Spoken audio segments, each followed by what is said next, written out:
Barron Trump saves helpless puppy from animal abusers. Barron Trump strolled down a quiet street in downtown D.C., the late afternoon light casting a warm glow on the cobblestone path.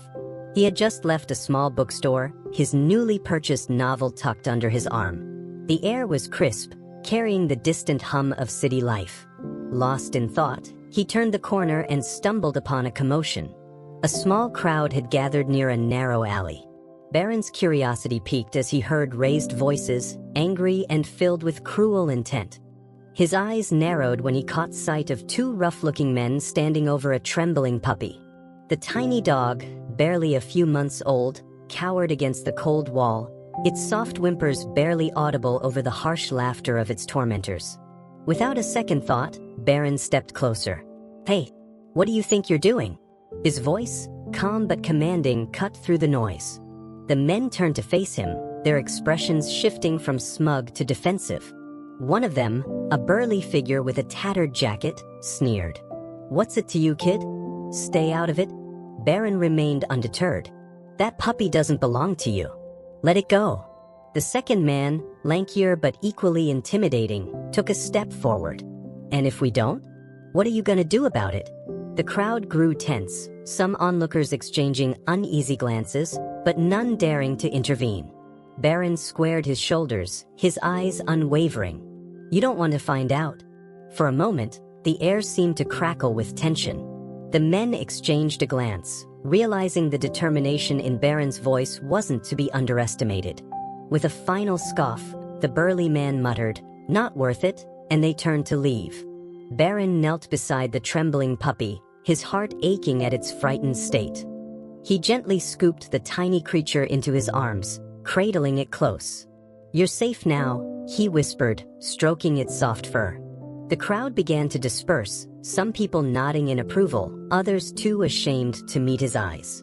An elderly woman approached, her eyes filled with gratitude. "Thank you, young man." Not many would have the courage to stand up like that. Barron offered a small smile. Someone had to. He carried the puppy down the street, determined to get it warm and fed. It clung to him as if sensing it had found its guardian. Barron knew this was just the beginning of the little dog's new life, a life far removed from cruelty and fear. The puppy, now safe, nestled into his arms, and for the first time, its eyes reflected something new: trust. As the crowd gathered around Barron and the trembling puppy, whispers of curiosity filled the air. People were stunned by the courage and calmness with which the young man had intervened. The abusers, sensing the tension and realizing they were outnumbered, tried to flee. But before they could escape, Barron stepped forward, his eyes fixed on them with unwavering determination. "You're not going anywhere," Barron said, his voice steady and commanding. The crowd instinctively closed ranks, blocking the paths of the fleeing abusers. Someone in the crowd called the police, while others ensured the puppy remained safe in Barron's arms. Despite the fear and trauma the small dog had just endured, it seemed to relax in Barron's gentle embrace. He whispered soothing words to it, his fingers softly stroking its trembling body. The police arrived within minutes. The officers quickly assessed the situation and took the abusers into custody. One officer turned to Barron. "You did a brave thing, young man." Not many people would have had the courage to step in like that. Barron simply nodded, his focus still on the puppy. It wasn't bravery. It was the right thing to do. As the officers escorted the abusers away, the crowd erupted into applause. Barron looked up, surprised by the overwhelming support. People clapped him on the back, expressing their gratitude for his intervention. One elderly woman in the crowd approached him. "You have a good heart, young man," she said, her eyes misty with emotion. "This world needs more people like you." Barron smiled faintly. "I just couldn't stand by and do nothing." As the police van drove away, Barron stood quietly, still holding the trembling puppy in his arms. He could feel its tiny heartbeat racing against his chest. The onlookers began to disperse, but a few stayed, intrigued by the boy who had just confronted danger without hesitation. A young woman from the crowd stepped forward, her eyes filled with admiration. "Are you going to keep him?" she asked, glancing at the puppy. Barron looked down at the little dog, who stared back at him with wide, trusting eyes. For a moment he hesitated. Taking in a puppy was a big responsibility. But in that instant, as the dog licked his hand with a grateful whimper, Barron knew his answer. "Yes," he said, gently cradling the dog. "He deserves a home where he'll be loved and safe." The crowd cheered, some even offering to help with food and supplies. Barron thanked them, overwhelmed by the kindness of strangers. Back at home, Barron carried the puppy into his family's large estate, where the dog looked around with a mix of curiosity and awe. It was clear the puppy had never seen a place like this before, so spacious and warm, far from the harsh streets it had known. "Welcome home, little guy," Barron whispered as he set the puppy down on the soft rug in the living room. "You'll never have to be scared again." His mother, Melania, walked into the room just then. She stopped in her tracks, her eyes widening at the sight of the dirty, trembling puppy on the floor. "Barron, where did you find this little one?" she asked, concern evident in her voice. Barron recounted the events of the day, describing how he had stumbled upon the abusers and intervened. Melania listened intently, her expression shifting from worry to pride. "You did a brave thing," she said, kneeling down to pet the puppy. "He's lucky you found him." Barron smiled. "I think we were lucky to find each other." They decided to name the puppy Max, a strong name for such a resilient little dog. Over the next few weeks, Max transformed from a frightened, malnourished stray into a lively and confident companion. Max's transformation. Max quickly adapted to his new life, following Barron everywhere he went. The once timid dog became a symbol of strength and healing, not only for himself but also for the people around him. Wherever Barron and Max went, they spread a sense of hope and kindness. One day, while walking Max in the park, Barron noticed a small crowd gathered around an animal shelter booth. A volunteer was passionately explaining the importance of adopting rescued animals. Barron felt a surge of inspiration. He knew firsthand how much love and joy an adopted animal could bring into someone's life. He approached the booth and introduced himself. "I want to help," Barron said. "How can we make sure more dogs like Max find loving homes?" The volunteers were thrilled. Together, they came up with the idea of organizing a large adoption event to raise awareness for rescued animals. Barron used his influence and resources to spread the word, ensuring the event would be a huge success. The adoption event. On the day of the event, hundreds of people gathered at the park. Barron stood on the makeshift stage, holding Max in his arms. "Thank you all for coming," he began, his voice strong and confident. "Today isn't just about finding homes for these dogs. It's about giving second chances. Max was given a second chance, and he's changed my life in ways I never expected. I hope you'll give these dogs the same chance." The crowd erupted into applause. Families eagerly approached the adoption booths, meeting the dogs and learning their stories. One by one, the dogs found new homes, their tails wagging with excitement as they left with their new families. Barron watched the scene unfold with a deep sense of fulfillment. Max nuzzled against his shoulder as if to say, "We did it." As the adoption event continued, the park was filled with laughter and excitement. Children ran around, playing with their newly adopted pets, while parents talked to the volunteers about how to care for their new furry family members. The air was filled with the scent of fresh popcorn and the joyful barks of dogs that had just found their forever homes. Barron moved from booth to booth, making sure everything was running smoothly. Max trotted beside him, tail wagging happily. Every now and then, a child would stop to pet Max, and Barron would take a moment to chat with them. Then, out of the corner of his eye, Barron noticed a young boy standing alone, watching the festivities from a distance. He wore an old, tattered hoodie and clutched a worn-out backpack. His eyes were fixed on the dogs, a mix of longing and sadness reflected in them. Barron walked over, Max at his side. "Hey there," Barron said with a warm smile. "Are you here to meet the dogs?" The boy hesitated, then nodded shyly. "I love dogs, but I can't adopt one. We don't have a home right now." Barron's heart ached at the boy's words. He crouched down so they were eye level. "What's your name?" Barron asked. "Tyler," the boy replied softly. "Well, Tyler," Barron said, "you're not alone. And you don't have to feel like you can't be a part of something just because things are hard right now. Do you want to help me take care of Max during the event?" Tyler's face lit up. "Really?" "Of course," Barron said. Max would love the company.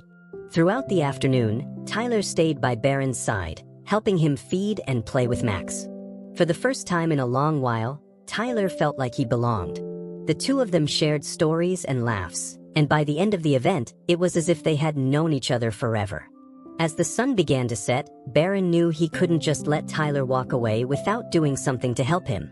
"Tyler," Barron said, "do you and your family have a place to stay tonight?" Tyler shook his head. "We've been staying at different shelters. My mom is trying to find a job, but it's been really hard." Barron's mind raced. He had the resources to help, and there was no question that he would. "How about this?" Barron said. "I know a place where you and your mom can stay until you get back on your feet. It's warm, safe, and you'll even get to see Max again." Tears welled up in Tyler's eyes. "Really?" "Really," Barron assured him. "Let's go talk to your mom." Reuniting hope. Barron found Tyler's mother sitting on a nearby bench, her face weary but filled with love for her son. When Barron explained his offer, she looked at him in disbelief. "You'd do that for us?" she asked, her voice trembling. "Of course," Barron said. "Everyone deserves a chance to rebuild, just like Max did." With arrangements made, Barron ensured that Tyler and his mom would be set up in a comfortable apartment, with support to help them get back on their feet. The next chapter. Over the next few weeks, Tyler's life transformed. His mom found a job with the help of Barron's network, and they finally had a stable home. Tyler continued to visit Barron and Max regularly, often helping at the animal shelter. The story of Barron's kindness quickly spread, inspiring others to step up and help those in need. Soon, more people began volunteering at the shelter and donating to causes that supported homeless families and rescue animals. Barron's small act of kindness had sparked a movement, a final celebration. Months later, the animal shelter organized another event to celebrate the success of their adoption programs and to honor the volunteers and supporters who had made it all possible.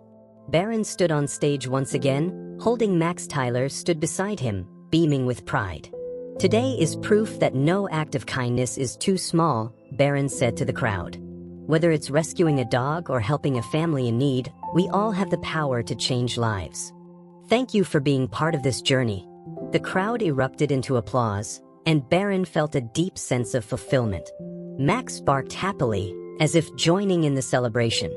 As Barron looked out at the smiling faces, he knew that this was just the beginning. Together, they could continue to create a world where everyone, human and animal alike, had a chance to be loved, safe, and free. The weeks following the adoption event were a whirlwind of change, not just for Tyler and his mother but for the entire community. Barron's initiative had sparked something much bigger than anyone expected. Donations poured in from all over the country, inspired by the viral story of Barron and Tyler's bond. News outlets ran stories about the young man who had turned a chance meeting into a movement of kindness and change. Barron found himself at the center of it all, but he wasn't in it for the attention. Every free moment he had was spent at the shelter, working with volunteers, organizing more events, and expanding their outreach programs. What had started as a simple mission to rescue dogs had grown into a full-scale effort to provide hope and resources for struggling families and homeless pets alike. One morning, as Barron walked into the shelter with Max trotting beside him, he noticed something new. There were more families and children there than ever before. Not just to adopt dogs, but to volunteer, to help, and to be part of something bigger. "Looks like we're becoming a movement," said Mary, the shelter's director, with a proud smile. "All thanks to you." Barron shook his head modestly. "It's not just me. It's everyone who decided to step up and make a difference." Tyler came running up, a wide grin on his face. "Barron, you won't believe it, we've got almost all the dogs adopted. Even the ones that have been here for months." Barron felt a swell of pride. "That's amazing, Tyler. You've been a big part of this. I'm proud of you." A new problem. With so many dogs finding homes, the shelter was starting to have more space than they'd ever had before. But instead of slowing down, Barron saw an opportunity. He brought together the shelter's staff and volunteers for a meeting. "I've been thinking," Barron began. We've done an incredible job finding homes for these dogs. But what if we could do more? What if we expanded our mission, not just for animals, but for people too? The room buzzed with excitement as Barron explained his vision. They would transform the shelter into a community center, a place where families could not only adopt pets but also receive support, job training, and access to resources to help them get back on their feet. It won't be easy, Barron said. But I believe we can do it. The response was unanimous.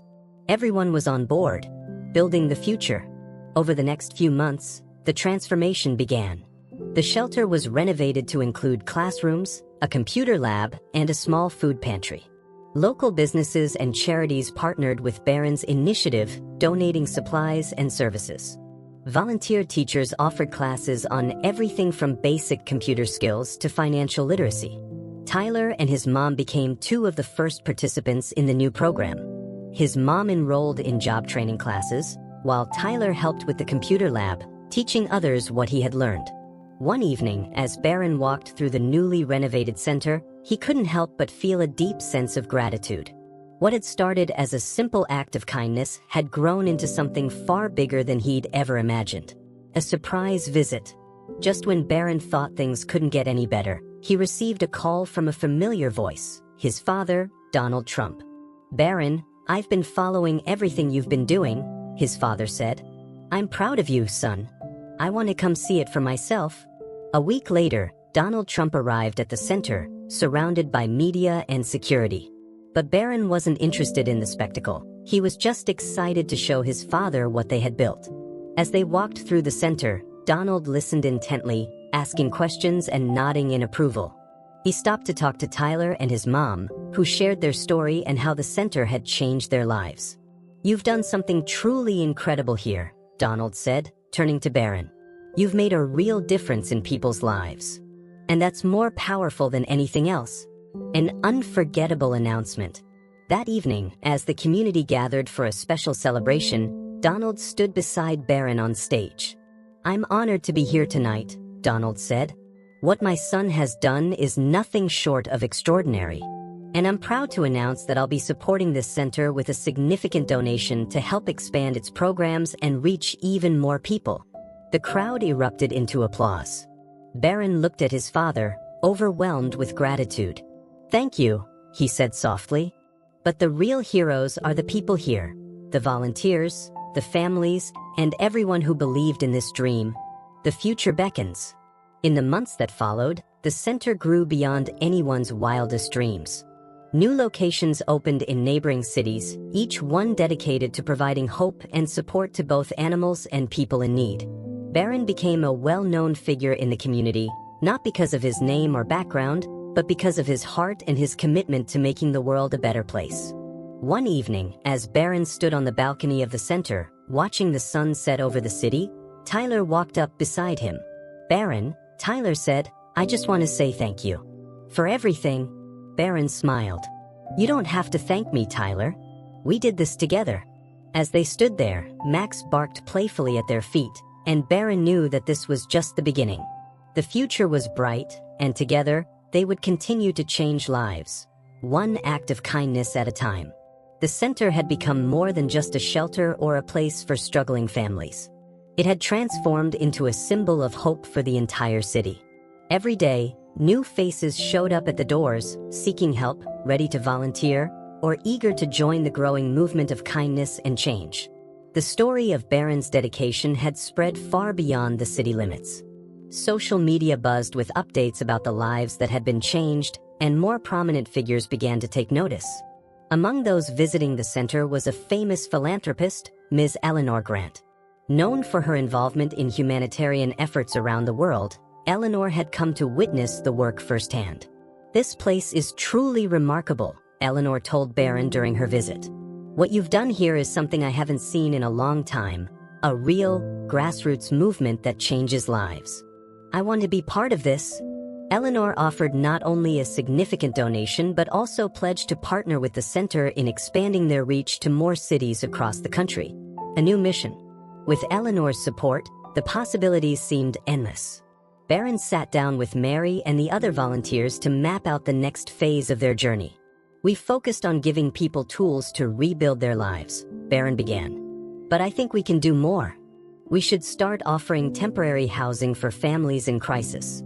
Too many of the people we've helped end up back on the streets because they don't have a stable place to stay." Mary nodded thoughtfully. "That's ambitious, but it's exactly what's needed." The team set to work, turning an adjacent building into a transitional housing facility. Each apartment was fully furnished, offering families a safe space to live while they got back on their feet. The housing program also included counseling services, job placement assistance, and educational support for children. Tyler's journey. While Barron and his team worked tirelessly on the expansion, Tyler continued to thrive. His confidence had grown, and with the help of mentors at the center, he discovered a passion for technology. He spent hours in the computer lab, learning coding and working on small projects. One afternoon, Barron found Tyler sitting at one of the computers, deep in concentration. "What are you working on?" Barron asked, peering over Tyler's shoulder. Tyler grinned. "It's a website for the center. I figured it'd be easier for people to learn about what we do if we had an online presence." Barron was impressed. "That's a brilliant idea. We could use that to share success stories, connect with potential volunteers, and even set up online donations." Within weeks, Tyler's website was live, and the response was overwhelming. Donations tripled, and the center's reach grew exponentially. An unexpected challenge. Just as things seemed to be running smoothly, the center faced an unexpected challenge. An anonymous group began spreading misinformation online, accusing the center of mismanaging funds and exploiting vulnerable people for publicity. The lies quickly gained traction, casting a shadow over everything Barron had worked so hard to build. Barron called an emergency meeting with the staff and volunteers. "We can't let this derail us," he said firmly. "The truth will speak for itself. We'll be transparent, open our books, and show the world what we're really about." They launched a public campaign, sharing their financial records and testimonials from the families they'd helped. Tyler's website played a crucial role, offering a platform for those whose lives had been changed to share their stories. The community rallied behind the center, flooding social media with positive messages and countering the false accusations. Within days, the smear campaign lost its momentum, and the center's reputation emerged stronger than ever. A celebration of resilience. To mark their triumph over adversity and the official opening of the transitional housing facility, Barron and his team organized a community celebration. Families who had found new beginnings through the center came to share their stories, filling the courtyard with laughter and joy. Donald Trump made a surprise appearance, bringing with him more national attention and words of encouragement. "I've always believed in the power of resilience and determination," Donald said, addressing the crowd. "And my son has shown us all what it means to truly make a difference. This center is proof that when we come together, there's nothing we can't achieve." Barron stood beside his father, feeling a deep sense of fulfillment. He looked out at the crowd, at Tyler, at the families who now had a safe place to call home, at the volunteers who had become like family, and knew that this was only the beginning. The ripple effect. As the celebration wound down, Barron took a quiet moment to reflect. He thought about how it had all started, with a single act of kindness for a stray puppy. It was a reminder that even the smallest actions could have far-reaching consequences. Over the next few months, other cities reached out, eager to replicate the model of the center. Barron found himself traveling across the country, helping communities build similar programs and inspiring a new wave of compassion and change. But no matter how far he traveled, Barron always returned to the center that had started it all. It remained his home base, a constant reminder of the power of kindness and the incredible things that could happen when people believed in each other.